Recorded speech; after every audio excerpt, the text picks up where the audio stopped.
हरे कृष्ण। श्रीमद् भागवतम स्कंध 4 अध्याय 12 श्लोक नंबर 31। तदा दुन्दुभयो नेदुर्मृदङ्गापाणवादयः गन्धर्वमुख्याः प्रजगुः पेतुः कुसुमवृष्टयः। अनुवाद और तात्पर्य श्रील प्रभुपाद के द्वारा। श्रील प्रभुपाद की जय। उस समय ढोल, मृदंग और दुंदुभि के शब्द आकाश से गूंजने लगे। प्रमुख प्रमुख गंधर्व जन गाने लगे और अन्य देवताओं ने ध्रुव महाराज पर फूलों की मूसलाधार वर्षा की। तो ध्रुव महाराज भगवान के अनन्य भक्तों में से है और भगवान को अत्यंत प्रिय है और इसीलिए 36,000 साल, सत्ययुग की बात है, 36,000 साल 1,00,000 वर्ष लोगों का जीवन होता है, उसमें से 36,000 वर्ष तक ध्रुव महाराज ने राज्य किया पूरे पृथ्वी पर। और उसके बाद विमान आया वैकुंठ जगत से उनको लेने के लिए। तो उस समय की ये घटना है कि ढोल, मृदंग, दुंदुभि के शब्द आकाश से गूंजने लगे। आकाश से गूंजने लगे का मतलब है गंधर्व आदि जो एक्सपर्ट है सिंगिंग में, डांसिंग में, वाद्य यंत्र को बजाने में, मनुष्य उनके सामने कुछ भी नहीं है, वो लोग ध्रुव महाराज के वैकुंठ जाने पर खुशियां मना रहे हैं। और प्रमुख प्रमुख गंधर्व, गंधर्व अनेक हैं, उनमें से जो प्रमुख है, जो गाने में बहुत ही माहिर है, वो लोग गाने लगे, गुणगान करने लगे। और अन्य जो देवता है वो लोग ध्रुव महाराज पर अपने अपने विमान से आ गए, क्योंकि ये बहुत ही इम्पोर्टेंट टाइम है कि एक महान भक्त वैकुंठ जगत जा रहे हैं। तो सारे देवता अपने विमानों से मूसलाधार वर्षा, जैसे होता नहीं है कि बारिश रुकने की नाम नहीं, इतना बारिश, जैसे फूलों की बारिश होने लगा। वो लोग फूल ध्रुव महाराज के ऊपर डालने लगे। श्लोक नंबर 32। स च स्वर्लोकमारोक्षन् सुनीतिं जाननीं ध्रुवः अन्वस्मरादगं हित्वा दिनं यस्ये त्रिविष्टपम्। ध्रुव महाराज जब उस दिव्य विमान पर बैठे थे जो चलने वाला था, तो उन्हें अपनी बिचारी माता सुनीति का स्मरण हो आया। वे सोचने लगे कि मैं अपनी बेचारी माता को छोड़कर वैकुंठ लोक अकेले कैसे जा सकूंगा। ध्रुव महाराज को जो ये सोच है, ये कोई आसक्ति, भौतिक आसक्ति के कारण नहीं है। ध्रुव महाराज ने देखा है कि उनकी माता राजा के बड़ी रानी होने के बाद भी उपेक्षित रही और बाद में सौतेली माता को ही राजा सब कुछ समझते थे। और उस समय भी वो ध्रुव महाराज का सुंदर लालन पालन करती थी, सही शिक्षा देती थी। और जैसे ही ये घटना घटी कि उनकी सौतेली माता ने उनको बहुत कठोर शब्द कहा, तो माता ने शिक्षा दिया कि तुम ऋषि मुनि जैसे जंगल में जाते हैं, भगवान की तपस्या करते हैं, तुम भी भगवान नारायण को संतुष्ट करो, तो तुम्हारे जो परदादा ब्रह्मा जी है ना, उनसे भी बड़ा राज्य तुम चाहो तो प्राप्त कर सकते हो। भगवान की कृपा से क्या नहीं प्राप्त होता। तो इस तरह से ध्रुव महाराज को उन्होंने शिक्षा दिया। तो हर माता को अपने संतान को, बच्चे को ऐसे ही शिक्षा प्रदान करना चाहिए। और इसलिए ध्रुव महाराज बहुत ज़्यादा उनके प्रति कृतज्ञ अनुभव किया था। अगर वो माता ना होकर कोई और भी होते तो भी उतना ही कृतज्ञ अनुभव करते। और हर बच्चे के लिए उनकी माता ही पहली शिक्षा गुरु होती है। और ऐसे माँ अगर विष्णु के भक्त हो तो उस बच्चे का महान भाग्य होता है। तो यहाँ पे ये इम्पोर्टेंट बात है, इससे पहले वाला जो श्लोक है हमने पढ़ा कि कोई भी व्यक्ति अगर भगवान कृष्ण के भक्त बनते हैं तो इससे भगवान के अंश जो देवी देवतागण सब इतने प्रसन्न होते हैं। जैसे आसमान से गंधर्व लोग गाने लग गए, सो अत्यंत प्रसन्न होते हैं। यहाँ तक कि ब्रह्मा का जीवन काल इतना विशाल है कि उनके सामने हमारा 1 सेकंड भी नहीं है जीवन काल। फिर भी अगर पृथ्वी लोक में कोई भगवान श्री कृष्ण की भक्ति करते हैं, ब्रह्मा उनके चरणों के नाखूनों को बहुत श्रद्धा से निहारते हैं और सोचते हैं कि जब ये वैकुंठ लोग जाएंगे तो मैं इनका मधुपर्क तैयार करते हैं, इनका आरती उतारूंगा, इस तरह से। तो इतना जो है भक्त को, क्योंकि भक्त भगवान को प्रिय है तो सभी को प्रिय होते हैं। तो इस श्लोक में जो ध्रुव महाराज की ये चिंता थी कि मैं तो वैकुंठ जा रहा हूँ, फिर मेरी माता की क्या गति होंगी, तो ये बहुत ही चिंता करना अच्छी बात है। कभी भी व्यक्ति को अकृतज्ञ नहीं होना चाहिए। जैसे हम भक्ति में जब जुड़े और जिन लोगों का भक्ति में जुड़ने में, हमारे भक्ति को आगे बढ़ाने में जिन लोगों का थोड़ा बहुत भी कंट्रीब्यूशन है, तो उनका कभी भी नहीं भूल जाना चाहिए। हमेशा उनके प्रति कृतज्ञता का अनुभव करना चाहिए, और ऐसी भावना कृष्ण को अत्यंत पसंद है और कृष्ण को प्रसन्न करते हैं ऐसी भावनाएं।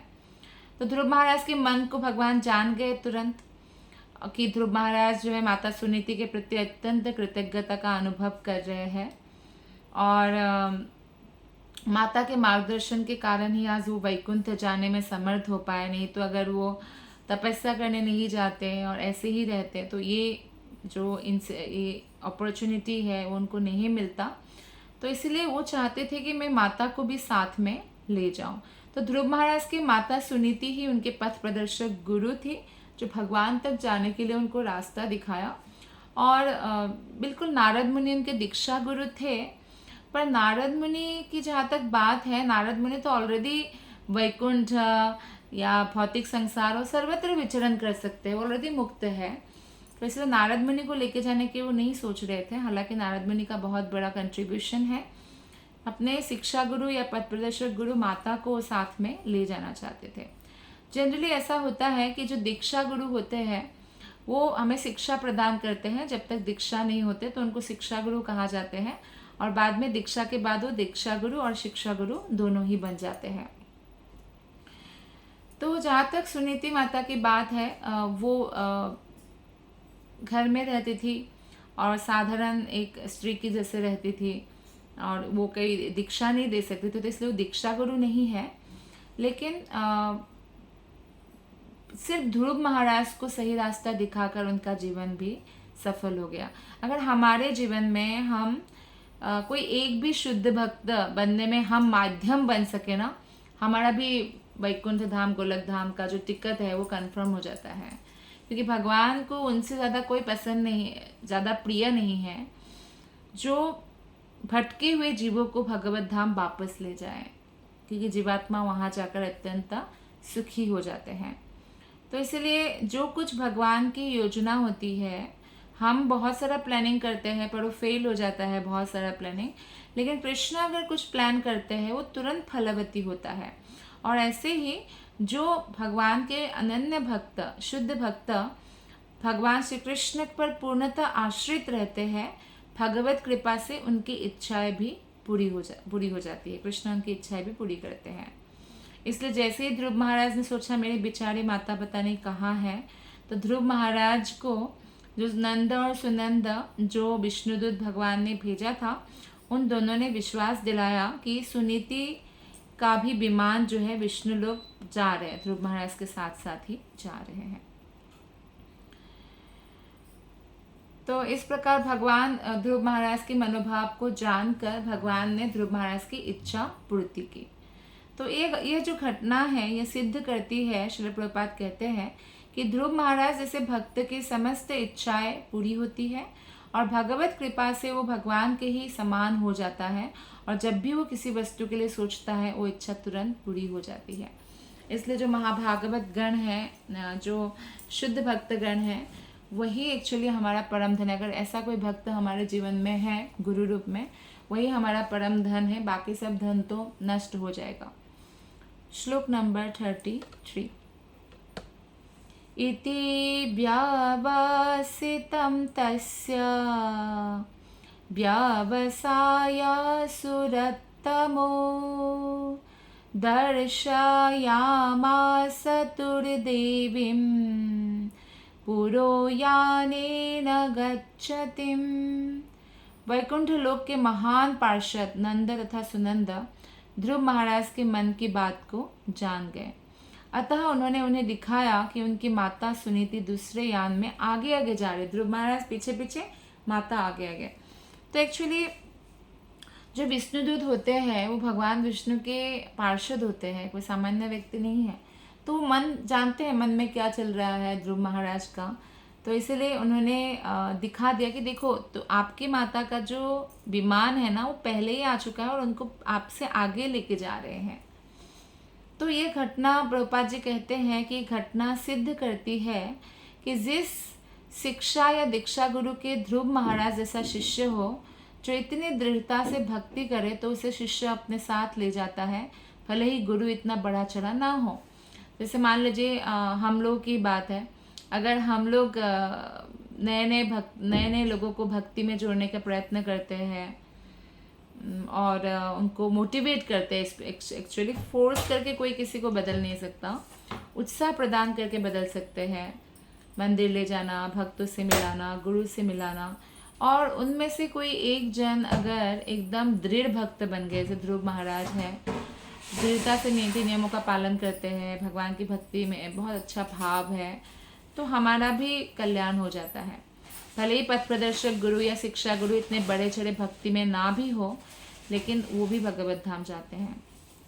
तो इसलिए अक्सर श्रील प्रभुपाद कहते थे कि तुम लोग इतना अच्छा भक्ति करो कि मुझे बार बार ना आना पड़े यहाँ पे आपके लिए, और तुम लोगों के कारण मैं वैकुंठ जगत चला जाऊँ, ऐसा। तो इसलिए कोई अगर माता भी अपने बच्चों को भक्त बना सकती है और वो बच्चा बहुत अच्छा भक्त बन जाता है, तो ऑटोमेटिकली माता का या पिता का उद्धार हो जाता है। तो यद्यपि सुनीति जो ध्रुव महाराज की माँ थी वो उपदेश देने वाली थी, लेकिन उपदेश तो दिया कि तुम भगवान विष्णु की भक्ति करो, लेकिन वो जंगल नहीं जा सकी। वो रानी भी तो थी, वो जंगल नहीं जा सकी, ना कुछ तपस्या किया, लेकिन फिर भी तपस्या का सारा फल मिल गया क्योंकि अपने बेटे को उन्होंने भक्त बनाया। तो इसीलिए ध्रुव महाराज के साथ आज उनकी माता भी वैकुंठ जगत में जा रही है विमान में। इसी प्रकार श्रील प्रभुपाद जी उदाहरण देते हैं प्रहलाद महाराज का। प्रहलाद महाराज जो है उनके पिता नास्तिक थे, हिरण्यकशिपु, लेकिन प्रहलाद महाराज जैसे ही पिता को मारा नरसिंह भगवान ने, तो प्रहलाद महाराज ने उनके पिता को क्षमा कर देने के लिए प्रार्थना किया, उनके उद्धार करने के लिए प्रार्थना किया। तो ऐसे पुत्र होना चाहिए, ऐसे पुत्र से पूरे पूर्वजों का कल्याण होता है।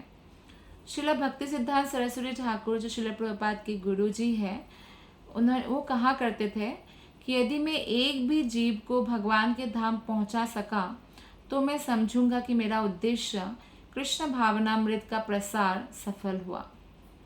अब कृष्ण भावनामृत आंदोलन विश्व भर में फैल रहा है, और कभी कभी मैं सोचता हूँ कि यद्यपि मैं अनेक मामलों में पंगु हूँ, किंतु यदि मेरा एक भी शिष्य ध्रुव महाराज के समान शक्तिशाली हो जाए तो अपने साथ मुझे भी वैकुंठ लोक ले जाने में समर्थ हो सकता है। तो ये भक्ति सिद्धांत सरस्वती ठाकुर का विनम्रता है कि वो ऐसा सोच रहे हैं, क्योंकि वो बहुत ही दृढ़ भक्त थे, शुद्ध भक्त थे, और श्रील प्रभुपाद जैसे इसलिए उनका शिष्य है जो पूरे विश्व में हरिनाम का प्रचार किया। और लेकिन ये बात है, ये हमें शिक्षा देने के लिए है कि हमें इसलिए प्रयत्नरत रहना चाहिए, उत्साह प्रदान करना चाहिए, क्योंकि भक्ति के लिए उत्साह देने वाले लोग कम हैं, भक्ति नहीं करने के लिए उत्साह देने वाले लोग बहुत ज़्यादा हैं। तो इसलिए हमें ऐसे व्यक्ति को ढूंढना चाहिए जो भगवान के प्रति श्रद्धा रखते हैं, और हम उनको उत्साह प्रदान करना चाहिए। श्लोक नंबर 34। श्लोक नंबर 34। तत्र तत्र प्रशंसद्भिः पथि वैमानिकैसुरैः अवकीर्यमाणो ददृशे कुसुमैक्रामशो ग्रहन्। आकाश मार्ग से जाते हुए ध्रुव महाराज ने क्रमशः सौर मंडल के सभी ग्रहों को देखा, और रास्ते में समस्त देवताओं को उनके विमानों में से अपने ऊपर फूलों की वर्षा करते देखा, क्योंकि अब ऊपर की ओर जा रहे हैं, ऊपर बहुत सारे लोक हैं। तो समस्त लोकों का दर्शन करते हुए वो वैकुंठ जगत लगातार ऊपर जा रहे हैं। तो सारे सौरमंडल को उन्होंने देखा। और एक वैदिक उक्ति है, श्रील प्रभुपाद तात्पर्य में बताते हैं, यस्मिन् विज्ञाते सर्वमेव विज्ञातम भवति, अर्थात भगवान को जान लेने पर भक्त को सब कुछ ज्ञात हो जाता है। ज्ञात हो जाता है इसलिए हृदय में भय नहीं रहता है। जैसे भागवतम में बताया गया है, 11th कैंटो में है, भयम द्वितीया अभिनिवेशत स्यात्, ईशातुपेतस्य विपर्ययो स्मृतिः, तन्मायया तु बुधा भजेत्तं भक्तैकैशं गुरुदेवतात्मा। ये श्लोक बहुत महत्वपूर्ण है, बहुत डीप मीनिंग है इसमें, कि व्यक्ति के अंदर अगर किसी भी बात को लेके भय है, वो इसलिए है क्योंकि वो अपने आप को शरीर मानता है। लेकिन अगर कोई व्यक्ति गुरु को ही अपने आराध्य देव और गुरु को ही हार्ट और सोल से सेवा करे, जो कृष्ण के परम भक्त है, तो फिर वो भय को जीत सकते हैं, वो माया के प्रभाव में नहीं आएंगे। तो इस तरह से ध्रुव महाराज ने नारद मुनि की हर जो भी उन्होंने सिखाया ऐसा ही किया, और इस तरह से उन्होंने भी सफलता प्राप्त किया। तो यहाँ पे ये जो वैदिक उक्ति है, इसका अर्थ है कि भगवान को जान लेने पर भक्तों को सब कुछ ज्ञात हो जाता है। और इसी प्रकार भगवान के लोक जाने से मनुष्य को वैकुंठ लोक के मार्ग में पड़ने वाले जो भी जगह है वो पता चलता है उनको। जैसे कि आप ट्रेन से कहीं जा रहे हैं तो रास्ते में जो जो स्टेशन आएगा वो भी आप देखते हुए जाएंगे। तो ऐसे ही ध्रुव महाराज वैकुंठ लोक जाते समय सब लोगों को देखकर जा रहे हैं। और हमें ये स्मरण रखना चाहिए कि ध्रुव महाराज का शरीर जो है हमसे भिन्न था, क्योंकि वो उनका शरीर आध्यात्मिक बन चुका था। वैकुंठ विमान में चढ़ते समय उनका शरीर दिव्य सुनहरा रंग का हो गया था। कोई भी व्यक्ति भौतिक देह से उच्च लोकों को पार नहीं कर सकता। इसी शरीर में हम जाएंगे उच्च लोक में, ऐसा नहीं है। इस शरीर को छोड़कर जाना पड़ता है। किंतु अगर ध्रुव महाराज की तरह दिव्य देह प्राप्त हो जाए तो वो न केवल उच्चतर लोगों को पार कर सकता है, बल्कि किसी भी लोक में जा सकते हैं और वैकुंठ लोक तक भी जा सकते हैं। जिस तरह से नारद मुनि हैं, वो कहीं भी जा सकते हैं। आगे श्रील प्रभुपाद जी बताते हैं कि ये भी ध्यान देने की बात है कि वैकुंठ लोक जाते समय सुनीति का भी शरीर जो है दिव्य रूप हो गया। अब भगवान चाहे तो क्या नहीं कर सकते। भगवान ने सुनीति माता जो ध्रुव महाराज की मैया है, उनका शरीर भी दिव्य कर दिया ताकि वो भी वैकुंठ जगत जा पाए। सुनीति की भांति प्रत्येक माता को इसीलिए अपने संतान को ध्रुव महाराज जैसे भक्त बनाने की शिक्षा देना चाहिए, और 5 वर्ष से ही शिक्षा शुरू हो जाना चाहिए। क्योंकि अगर हम बचपन से नहीं सिखाएंगे, टीन एज में आके वो लोग नहीं सीखेंगे, और बड़ा होंगे जब बाहर चले जाएंगे तो कहाँ से सीखेंगे। तो बचपन से ही उनको सिखाना चाहिए। और श्रील प्रभुपाद बोलते हैं कि 5 वर्ष की आयु से ब्रह्मचारी बनने की शिक्षा देना चाहिए, ट्रेनिंग देना चाहिए, तपस्या करने की शिक्षा देनी चाहिए कि एकादशी पालन करो, हरिनाम जप करो। इससे क्या लाभ होगा कि अगर वो भी ध्रुव जैसे भक्त बन गए, ध्रुव के समान शुद्ध भक्त होना चाहिए, तो निश्चित रूप से माता कुछ तपस्या करे ना करे, उस पुत्र के बल पर भगवत धाम को जाएगा। जैसे कि कोई अगर पत्नी है और पति बहुत महान भक्त है और पत्नी कोई तपस्या नहीं किया है, बस पति की सेवा करती है, बहुत लॉयल है, फेथफुल है, तो उनको भी वो पूरा फल मिलता है। हमें मालूम है कि देवाहुति माता को मिला था कश्यप मुनि का सारा फल। तो इस तरह से हालांकि उन्होंने सिर्फ पति की सेवा किया, तो इस प्रकार से फल मिल जाता है अपने परिजनों को। अगर घर में एक भी भक्त होते हैं तो हमें उनको इसलिए सपोर्ट करना चाहिए। श्लोक नंबर 35। त्रिलोकीं देवयानेन सोऽतिव्रजामुनेनपि परस्ताद्याद् ध्रुवगतिर्विष्णोः पादामथाभ्यगात्। इस प्रकार ध्रुव महाराज ने सप्तर्षि कहलाने वाले ऋषियों के 7 लोकों को पार कर दिया। इसके परे उन्होंने उस लोक में अविचल दिव्य पद प्राप्त किया जहाँ भगवान विष्णु वास करते हैं। तो वैकुंठ लोक ध्रुव महाराज पहुँच गए सारे लोकों को क्रॉस करके। श्लोक नंबर 36। यद्भ्राजमानं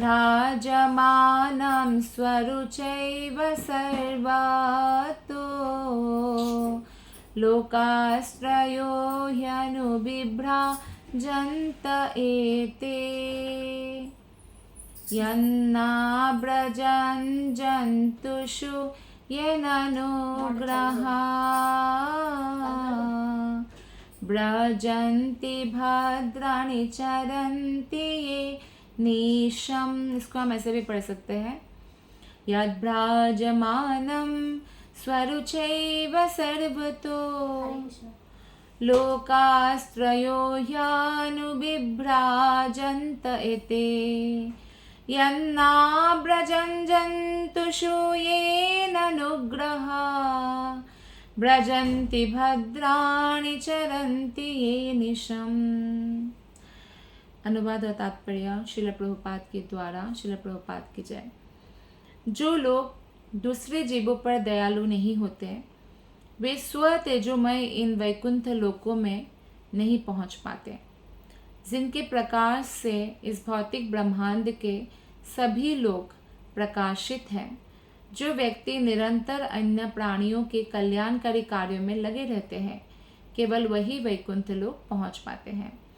तो यहाँ पे बहुत इम्पोर्टेंट बात कहा गया है कि एक तो वैकुंठ लोक जो है स्व तेजोमय है। स्व तेजोमय मतलब भगवान कृष्ण के शरीर से निकला हुआ ज्योति से पूरा वैकुंठ लोक तेजोमय है और कोई सूर्य चंद्र दीपक लाइट की ज़रूरत नहीं है। वैकुंठ लोकों से जो तेज निकल रहा है वही ब्रह्म ज्योति है और पूरा वैकुंठ लोक ब्रह्म ज्योति से ढका हुआ है। इसलिए साधारण व्यक्ति जो कृष्ण भक्त विष्णु भक्त नहीं है वो इस ज्योति को क्रॉस करके वैकुंठ जगत को नहीं प्राप्त कर सकते और ना ही देख सकते हैं।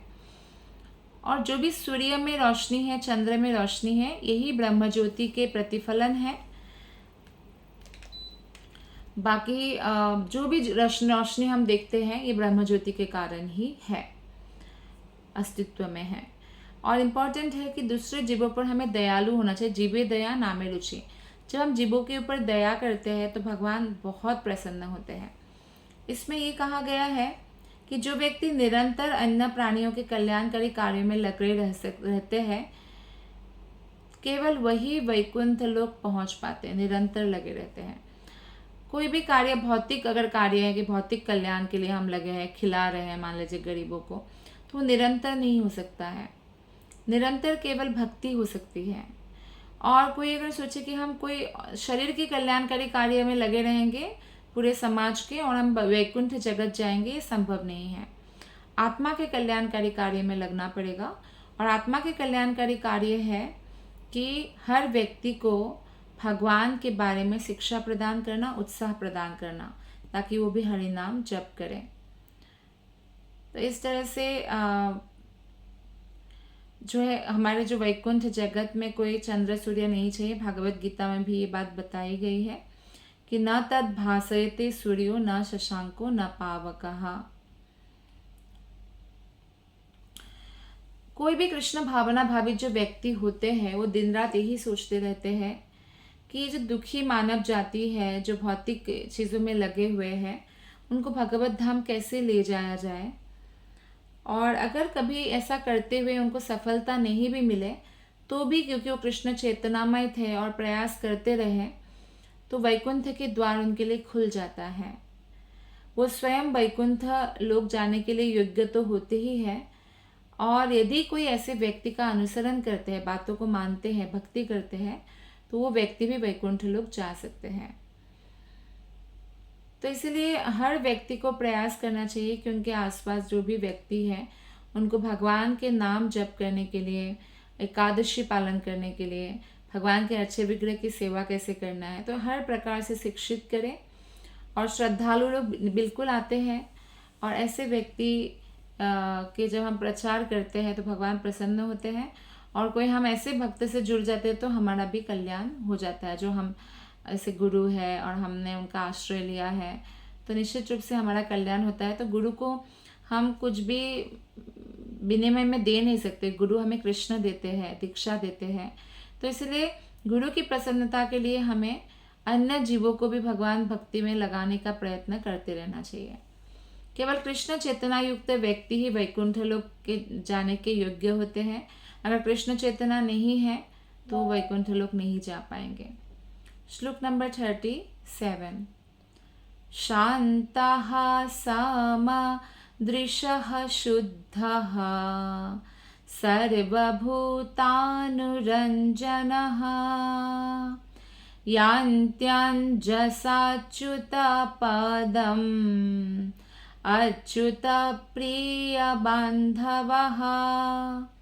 जो शांत, समदर्शी तथा पवित्र है तथा जो अन्य सभी जीवात्माओं को प्रसन्न करने की कला जानते हैं, वे भगवान के भक्तों से ही मित्रता रखते हैं। केवल वही वापस घर को अर्थात भगवान के धाम को सरलता से जाने में सफलता प्राप्त कर सकते हैं। हो सकता है आपके आसपास ऐसे बहुत लोग हो जो आपको बाकी काम के लिए वो डीलिंग करते हैं, लेकिन मित्रता भक्त के साथ ही रखना चाहिए। क्योंकि मित्र को हम हर चीज़ में या काउंसलिंग में या डिस्कस करने में मित्रों को फ़ोन करते हैं, मित्रों से मिलते हैं। और जब हमारा मित्र भक्त होंगे ना, वो शास्त्रों के हिसाब से हमें सलाह देंगे। तो इसलिए हमें भक्तों के साथ मित्रता रखना चाहिए और शांत होना चाहिए। कृष्ण भक्त निष्कामत एव शांत भुक्ति मुक्ति सिद्धि कामी सकलिय शांत। कृष्ण भक्त जो है वो निष्काम होते हैं, उनमें कोई भी भौतिक कामना वासना नहीं होता, इसलिए उनका मन शांत होता है। भक्त से शांत, ज़्यादा शांत कोई नहीं हो सकता। भुक्ति जो भौतिक इच्छा है उनके अंदर और भगवान की पूजा कोई भौतिक इच्छा के कारण करते हैं, वो दुखी रहेंगे। मुक्ति का में भी दुखी रहेंगे क्योंकि उनकी इच्छा है कि भगवान के ज्योति में विलीन हो जाए। सिद्धि का में जो योगी लोग सिद्धि चाहते हैं वो भी दुखी रहते हैं। तो इसलिए शांत अगर है तो कृष्ण भक्त है। समदर्शी बहुत ज़रूरी है। समदर्शी सबके अंदर भगवान कृष्ण है और ये जानते हुए समदर्शी होना चाहिए और पवित्रता मेंटेन करना चाहिए। तो इस श्लोक के वर्णन से पूरा संकेत मिलता है कि भगवान के भक्त ही वैकुंठ लोक में प्रवेश कर सकते हैं। पहली बात यह कही गई है कि भक्त शांत होते हैं क्योंकि अपनी इंद्रिय तृप्ति के लिए उनकी कोई मांग नहीं होती, तो वे भगवान की सेवा में हमेशा समर्पित रहते हैं। और भक्त समदर्शी भी होते हैं क्योंकि सबों को आत्मा के लेवल से देखते हैं। और भले ही पूर्व जन्मों के अनुसार कोई कुत्ता, कोई हाथी, कोई चींटी या कोई मनुष्य का शरीर धारण किया, लेकिन हर एक जीवात्मा भगवान का अंश है, ये भक्त जानते हैं। तो इसलिए जीवात्माओं को आत्मा दृष्टि से देखता है। देहात्म बुद्धि के स्तर पर वो भेदभाव नहीं करते। तो ऐसे गुण भक्तों की संगति से ही हमारे अंदर आता है। और भक्तों की संगति के बिना कोई भी मनुष्य भगवान कृष्ण की भक्ति में प्रगति नहीं कर सकता। इसलिए भक्तों के साथ माला करना चाहिए, मंदिर जाना चाहिए और भगवान के कथा सुनना चाहिए, प्रसाद ग्रहण करना चाहिए। श्रील प्रभुपाद ने सब फैसिलिटी देने के लिए ही अंतर्राष्ट्रीय कृष्ण भावनामृत संघ अर्थात इस्कॉन की स्थापना किया। और वास्तव में जो कोई भी इस्कॉन में रहता है, इस संघ में, उसके अंदर कृष्ण चेतना अपने आप जागृत हो जाती है क्योंकि आसपास सब भक्त होते हैं। इसलिए तो हम बिना भेद के सबको आमंत्रित करते हैं इस्कॉन टेम्पल में। कोई भी आ सकते हैं, प्रसाद खा सकते हैं और हरे कृष्ण महामंत्र को जप कर सकते हैं, नृत्य कर सकते हैं भक्तों के साथ। तो ये समता है, ये समदर्शी है, ये शत्रु मित्र विचार के बिना सभी को हरे नाम का जप करने के लिए उत्साहित करते हैं। और जहाँ तक शुद्धता का प्रश्न है, भक्तों से अधिक शुद्ध कोई भी नहीं हो सकता है क्योंकि जो भी भगवान विष्णु का नाम एक भी बार लेता है वो तुरंत पवित्र हो जाता है। ऐसे कभी हम लोग ऐसे ये मंत्र जप करते हैं पवित्र होने के लिए, ओम अपवित्रो पवित्रो वा सर्वावस्थाम गतो अपि वा यत् स्मरेत् पुंडरीकाक्षं स बाह्याभ्यंतरः शुचि। तो पुंडरीकाक्ष कौन है? भगवान विष्णु है। चूंकि भक्त निरंतर हरे कृष्ण मंत्र जपता रहता है, अतः भौतिक जगत के कलमश उसके पास नहीं फटकते। तो इस प्रकार वो वास्तव में शुद्ध हो जाता है। और मुचि है शुचि है यदि कृष्ण भजे, अर्थात कोई भी पवित्र हो जाएगा, भले ही वो किसी भी कुल में जन्म लिया हो या पूर्व जन्म में कोई भी काम किया हो, इसी जन्म में कोई भी काम किया हो, लेकिन अगर वो कृष्ण को भजन करते हैं तो पवित्र हो जाएगा। श्लोक नंबर 38। इत्युतानापदः पुत्रो ध्रुवः कृष्णापरायणः अभूत्रायाणां लोकानां सुडामणिरिवामलः। इस प्रकार महाराज उत्तानपाद के अति सम्माननीय पुत्र पूरी तरह से कृष्ण भावना भावित ध्रुव महाराज ने तीनों लोकों में सर्वोच्च स्थान प्राप्त किया। तो सर्वोच्च स्थान क्या है? वैकुंठ जगत है, तो वो प्राप्त किया। तो उसी के बारे में बताया गया है। और परायण का अर्थ है अग्रसर होना। जो भी कृष्ण के लक्ष्य की ओर आगे बढ़ रहा हो वो कृष्ण परायण या कृष्ण चेतनामय कहलाता है। ध्रुव महाराज के उदाहरण से ये सूचित होता है कि प्रत्येक कृष्ण भक्त तीनों लोकों के शीर्ष पर पहुंचने की आशा कर सकता है। श्लोक नंबर 39। गंभीरावेगुनिमेषं ज्योतिषां चक्रमाहितं यस्मिन् भ्रमति कौरव्या मेध्यामिवागवं गणः। संत मैत्रेय ने विदुर जी से आगे कहा कि हे कौरव वंशी विदुर, जिस प्रकार बैल अपनी दाई और बांधे मध्यवर्ती लट्टे के चारों और चक्कर लगाते हैं, उसी प्रकार आकाश के सभी नक्षत्र अत्यंत वेग से ध्रुव महाराज के धाम का निरंतर चक्कर लगाते रहते हैं। यानी आप देखिए कि यहाँ पे कितना स्पष्ट कहा गया है कि सारे सौरमंडल जितना भी ग्रह नक्षत्र है वो ध्रुव तारा के चारों ओर परिक्रमा करते हैं। और ये हमारे भागवत में कितने ही हजार साल पहले बताया गया है। तो वैज्ञानिकों को तो अब पता चला। तो यानी जैसे बैल बांध देते हैं ना, और धान या इस तरह से कुछ लाने पर उसके ऊपर बैल को चलाने के लिए इसे गोल गोल घुमाते रहते हैं। तो ऐसे ही ध्रुव महाराज के चारों ओर जो है बाकी नक्षत्रगण परिक्रमा करते हैं। तो श्रीमद् भागवत के कथन से पता चलता है कि सूर्य भी 16,000 मील प्रति सेकंड की गति से यात्रा करता है। और ब्रह्म संहिता के इस श्लोक जो है यक्षुरेश सविता सकल ग्रहाणाम में सूर्य को भगवान गोविंद का नेत्र में उसमें नेत्र मानते हैं। इस श्लोक में कि भगवान गोविंद का कृष्ण का नेत्र है सूर्य। तो इसकी भी एक कक्षा होती है। अपने अपने कक्षा में सब नक्षत्र जो है या ग्रह नक्षत्र लोग क्या करते हैं? परिक्रमा प्रदक्षिणा करते रहते हैं ध्रुव तारा या ध्रुव महाराज के लोक का। और यहाँ पे तीनों लोकों के ऊपर क्या है? ध्रुव महाराज का लोक है, ध्रुव लोक। और हम केवल अनुमान लगा सकते हैं कि भक्त का वास्तविक स्थान कितना ऊंचा होता है। श्लोक नंबर 40।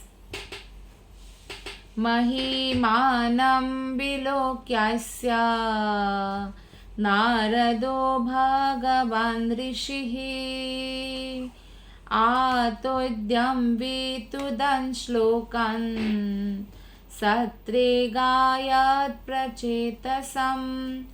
ध्रुव महाराज की महिमा को देखकर नारद मुनि अपनी वीणा बजाते प्रचिताओं के यज्ञ स्थल पर गए और प्रसन्नता पूर्वक निम्नलिखित 3 श्लोकों का उच्चारण किया। तो ध्रुव महाराज की महिमा देखकर, नारद मुनि गुरु है, नारद मुनि के जो भी शिष्य है बहुत महान है, प्रहलाद महाराज, ध्रुव महाराज। तो वीणा बजा के वो भगवान नारायण का नाम जप करते हैं। तो प्रचिताओं के यज्ञ स्थल पर चले गए और प्रसन्नता पूर्वक जो है वो अब उनको क्या करेंगे? संबोधन करेंगे। तो नारद मुनि ध्रुव महाराज के गुरु थे। वे ध्रुव की महिमा देखकर अत्यंत प्रसन्न थे। जैसे कोई भी माता पिता प्रसन्न होते हैं जब वो अपने बच्चों के कोई भी सफलता देखते हैं।